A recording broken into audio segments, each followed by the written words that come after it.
Britain gets shorted. One of the most dramatic and intriguing stories involving exchange rates is the collapse of the British pound on what became known as Black Wednesday, September 16, 1992. This event not only had a profound impact on European financial markets, but also led to significant political fallout in the United Kingdom. The central figure in this drama was George Soros, a Hungarian-American billionaire investor who played a pivotal role in the events that unfolded. More on George Soros later, but first let's take a look at events leading up to his involvement.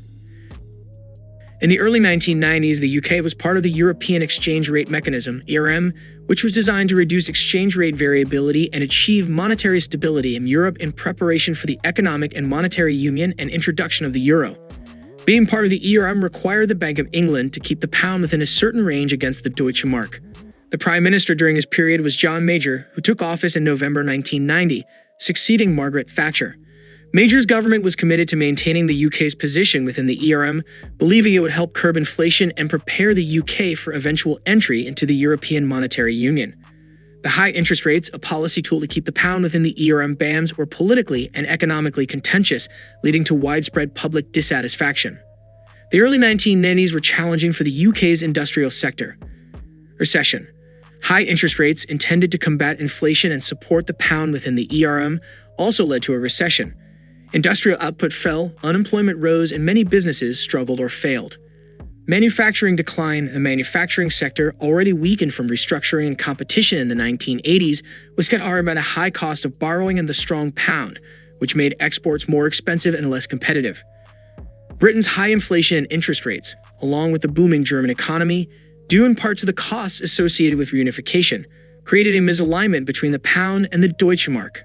Many traders and investors began to doubt the UK's ability to maintain its currency within the agreed ERM bands. Soros makes his move.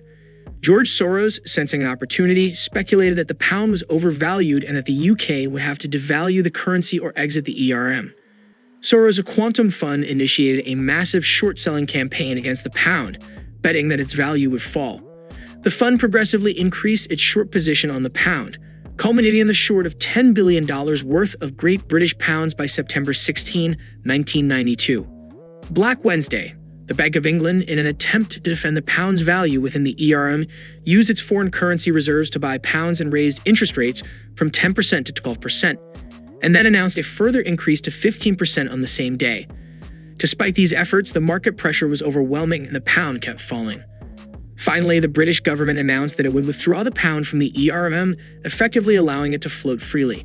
The pound immediately fell 15% against the Deutsche Mark and 25% against the US dollar. The aftermath. Soros' gamble paid off massively, earning his fund an estimated $1 billion in profits, leading to him being dubbed the man who broke the Bank of England. The UK's withdrawal from the ERM was seen as a humiliation for the government and contributed to the Conservative Party's loss in the 1997 general election. So who exactly is George Soros? George Soros, born on August 12, 1930 in Budapest, Hungary, to a Jewish family.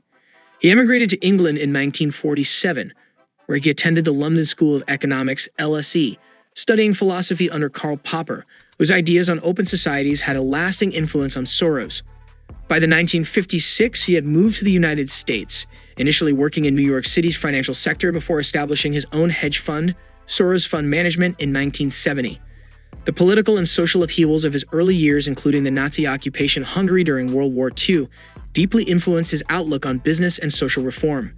By 1990, Soros was well established as a major figure in American and international finance. As a philanthropist, he founded open society foundations to support democracy, human rights, and economic, legal, and social reform globally. George Soros' philanthropic activities reflect his commitment to his vision of an open society, where rights are respected, governments are accountable, and no one has the monopoly on the truth. So, what exactly did Soros do leading up to Black Wednesday? Soros shorted the British pound. Shorting in currency markets involves borrowing a currency you expect to depreciate and then selling at the current market price. Later, when the currency's value has decreased, you buy it back at a lower price, return what was borrowed, and keep the difference as profit. Hedge funds like Soros use this strategy to speculate on declining currency value of the British pound, taking advantage of market movements to generate returns. As an example, if you borrow £100, then sell the £100 at an exchange rate of 1.3 Great Britain pounds for US dollars, This means you're exchanging pounds for dollars at the rate where £1 is equal to $1.3. So you would receive $130 US dollars, 100 asterisk 1.3, for the 100 pounds you sold. Of course, borrowing the 100 pounds has a cost called the borrowing rate or interest. Say, at a later date, at the new exchange rate is 1.25, it costs $125 US dollars to buy back the 100 pounds, 100 asterisk 1.25. So now you spent $125 to buy back the pounds you sold for $130, making a profit of $5 US dollars from the transaction. In currency short selling, the agreement to borrow, sell, and later repurchase the currency is formalized through a contract. This contract binds the seller to buy back the currency at a future date, ensuring the original loan of currency is returned. This contractual obligation ensures both parties adhere to their commitments within the short selling process. That's basically what Soros did, but at much grander scale. The specific exchange rate changes Soros capitalized on are not detailed in common public resources, but his actions led to significant profits with estimates of around $1 billion US. Prevention. Britain, of course, had mechanism in place to prevent this kind of disaster. Britain had an obligation to keep the pound within a certain range against the Deutsche Mark. The European exchange rate mechanism was designed to ensure that member countries maintained their currency exchange rates within agreed-upon bands to promote exchange rate stability and economic convergence across Europe. Britain, to fulfill these obligations, had some strategies it used. 1. Intervention in the foreign exchange market. The most direct method to influence the exchange rate was through buying or selling the pound in the foreign exchange markets. If the pound was falling below the agreed band, the Bank of England would buy pounds with its reserves of foreign currencies, often with Deutsche Mark, to increase demand for the pound and thereby its value.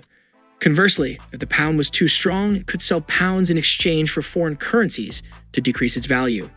2. Adjusting interest rates. Higher interest rates offer investors higher returns on investments denominated in that currency, increasing demand for the currency and thus its value. Conversely, lowering interest rates makes the currency less attractive, decreasing its value. The Bank of England raised interest rates dramatically on Black Wednesday in an attempt to support the pound, even announcing a potential rise to an unprecedented 15%. 3. Public statements. Central banks and governments often use public statements to influence market expectations. By committing to defend a certain exchange rate level, the central bank can persuade the market that betting against the currency is futile because the bank's resources and resolve will overpower market movements. 4. Fiscal policy adjustments. Though more indirect and slower to impact the exchange rate, changes in government spending and taxation can be used. Reducing government spending or increasing taxes can cool down an overheated economy, reduce inflation, and make holding the currency more attractive, thereby supporting its value. So, what went wrong for Britain? ERM constraints. While both Britain and Germany participated in the floating currency system globally, their commitment to the European exchange rate mechanism meant that they agreed to manage their currencies to maintain exchange rates within the specified bands relative to other member currencies. This involved interventions in the forex markets and adjustments to national monetary policies to keep exchange rates stable within the mechanism's limits.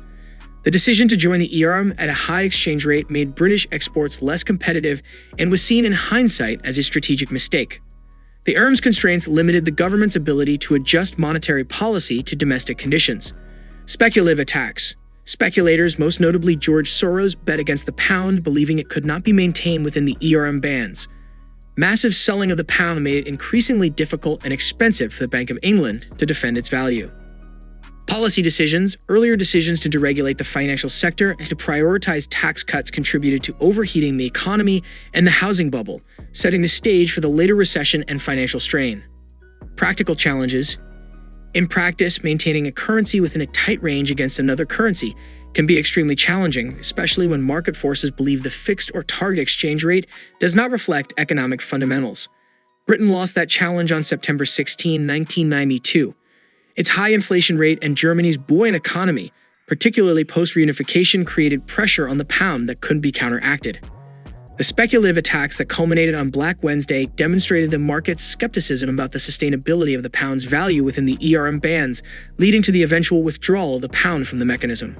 Black Wednesday profoundly impacted British economic policy, leading to a revaluation of exchange rate management, monetary policy, and its stance on European integration.